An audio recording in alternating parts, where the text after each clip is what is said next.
The Tyen and Cat Sanctuary near Port Talbot in South Wales is a not-for-profit organisation that helps cats find loving homes. It also raised more money in 2020 than one of the most high-profile, A-list charities in the world. So too did the Surrey and Hampshire Canal Society, the French Porcelain Society and the Hindley Amateur Rugby League Football Club, to name only a few with similar financial profiles that can be found in the Charity Commission's records. But that is not to say that these worthy, if somewhat niche, causes drew in millions of pounds of donations. They did not. They recorded individual incomes of between just £37,900 and £44,450 for the year. But these figures are still more than the less than $50,000, £36,681, declared as income in 2020 by the Archewell Foundation. That is the American registered charity that was incorporated in April 2020 and launched by Prince Harry and Meghan Markle in a blaze of publicity.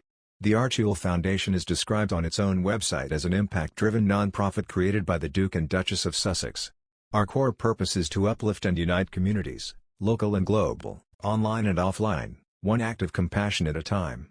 We believe that compassion is the defining cultural force of the 21st century.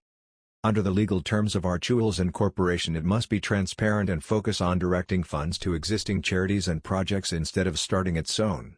And who better to attract, stimulate, or even personally donate such funds than Harry and Meghan? One of Archewell's own executive recruits has cited the couple's unparalleled global reach. Archewell was launched at a time of unprecedented need, as the then new COVID-19 pandemic ripped across the globe. Charitable donations in the UK alone soared by £800 million in 2020 according to the Charities Aid Foundation. But the crisis also saw shortfalls in the sector. Some 60% of UK charities reported a drop in income. But that's where other newfound fundraisers and philanthropists, like 11-year-old Max Woosey, stood up to be counted. By sleeping in a tent in his back garden, little Max aimed to raise £100 for his local hospice in Devon, which, he feared, would lose funding in lockdown. Starting in March 2020, he didn't expect to be doing it for long. But he's still camping out today. By the end of 2020, he had raised £107,000 for the hospice. Now, it is more than £650,000. What, then, of Archewell and Harry and Meghan's unparalleled global impact?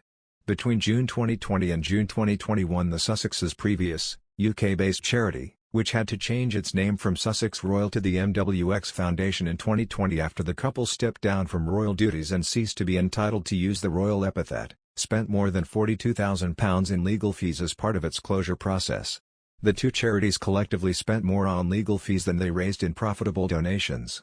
It ought to be noted that Archewell was not active during 2020, and only opened a bank account in January 2021, receiving its first deposit a month later. So while many other charities were going into overdrive as COVID spread across the world, Harry and Meghan's much-trumpeted foundation was in limbo. Prince Harry and Meghan Markle's intentions towards the Archewell Foundation have been called into question following the release of the charity's 2020 financial report. The call-out has been issued by Vine panelist Andrew Pearce, and he believes the duo spent more money on the legal fees for the charity than on running the initiative in the first place. During the programming, he clapped back saying, "The reason I mention they're not at their home with 9 bathrooms is that they're more intent on making money for themselves to fund their fabulous multi-millionaire lifestyle." Mr. Pearce also went on to allege, "That's what's going on, they've done TV commercials, they're doing TV programs. They're not doing anything with their charity because they're concentrating on making money for themselves. That's up to them.